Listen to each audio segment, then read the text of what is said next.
ಬರದಿಂದ ಭೂಮಿ ಬಿರಿದಿರಲಂದು ಲಿಂಗಮ್ಮ ಭಕ್ತ ಬೇಡಲು ಬಂದು ಮಳೆಯ ಸುರಿಸಿದ ನಂದಿ ದೇವನೇ ಶರಣು ಶರಣು ಬಸವೇಶ್ವರ.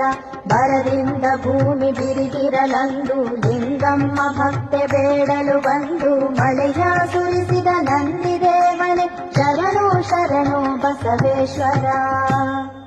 ತೀಕ್ಷ್ಣ ಶೃಂಗಾಯ ವಿದ್ಮಹೇ ವೇದಪಾದಾಯ ಧೀಮಹಿ ತನ್ನೋ ವೃಷಃ ಪ್ರಚೋದಯಾತ್.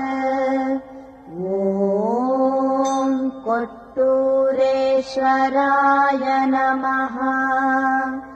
ಓಂ ನಂದೀಶ್ವರಾಯ ನಮಃ.